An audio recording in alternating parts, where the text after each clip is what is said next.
என்னுடைய அத்தைக்கு 3 பசங்க, எல்லாம் படிச்சு எல்லாம் வெளிநாடுகள்ல இருக்கிறாங்க, பெரிய இடங்கள்ல எல்லாம் இருக்கிறாங்க.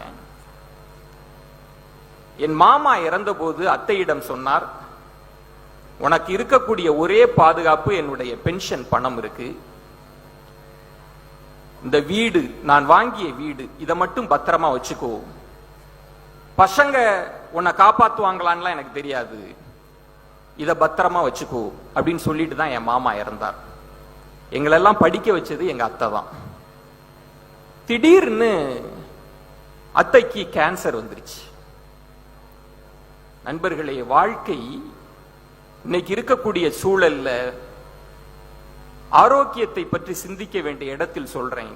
வாழ்க்கை என்ன வேணாலும் நடக்கலாம். திடீர்னு கேன்சர், போய் டாக்டர்கிட்ட காமிக்கிறோம். அத்தைக்கு 60, 70, 80 வயசை தாண்டினவங்க, வயிறு பூரா கேன்சர் கட்டி, என்ன பண்றதுன்னு தெரியல. ஒரு சொட்டு தண்ணீர் குடித்தால் வலி, சாப்பிட முடியாது. நான் டாக்டர்கிட்ட போய் கேட்கிறேன், டாக்டர் வலிக்காகுது மருந்து இருந்தா கொடுங்க, அவங்க இருக்கிற வரைக்கும் வலி இல்லாம இருக்கட்டும். டாக்டர் சொல்றார், ஒண்ணும் முடியாதுப்பா, கேன்சர் முத்திருச்சு, வேற ஒண்ணும் பண்ண முடியாது, எங்களால் ஒண்ணுமே செய்ய முடியல. எங்களையெல்லாம் வளர்த்தவங்க. அத்தையிடம் சொல்லி தேற்றுறேன், ஒண்ணும் இல்ல, பயப்படாதீங்க பயப்படாதீங்க அப்படின்ட்டு பசங்களுக்கு போன் போடுறேன். வெளிநாட்டுல இருக்கிறாங்க, எல்லாம் பெரிய பெரிய இடத்துல இருக்கக்கூடிய பிள்ளைகளுக்கு போடுறேன். இந்த மாதிரி கேன்சர்னு சொல்றாங்க, முடியாது, இனிமே பக்கத்துல வச்சு நீங்க பாத்துக்கணும்ன்றாங்க அப்படின்னா, ஒவ்வொரு பிள்ளையும் சொல்றாரு, அண்ணன்ட்ட அமிச்சிரு அம்மாவை.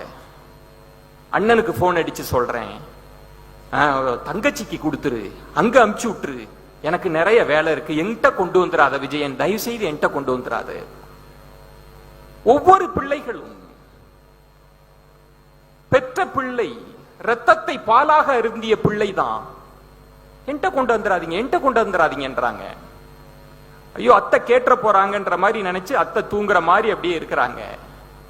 மறுநாள் நண்பர்களே, அத்தைக்கு ஒரு ஜூஸ் கொடுத்தேன், இதையாவது குடிங்க, நீங்க சாப்பிடாம இருக்கீங்களே, இதையாவது கொடுங்க. அத்தை அருந்தினார், வலி இல்லாம அருந்தினார். எனக்கு ஆச்சரியம் ஆயிடுச்சு, அத்தை வலி குறைஞ்சிருச்சா அப்படின்னு.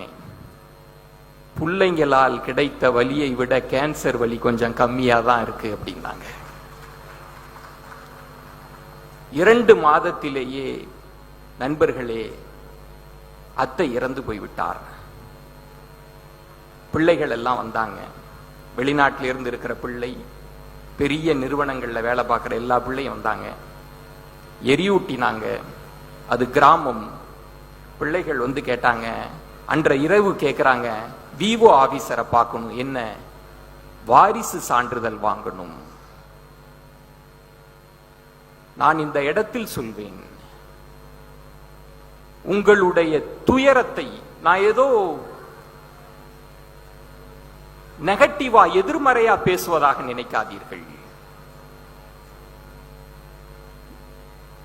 நம்ம எப்படி வாழ்க்கையில் பாருங்க, உங்களுடைய முதுமையை, உங்களுடைய வலியை, உங்களுடைய துயரத்தை சுமக்காத நம் தலைமுறை பிள்ளைகள் உங்கள் சொத்துக்களை சுமக்க தயாராக இருக்கிறார்கள். இதுதான் நிதர்சனம்.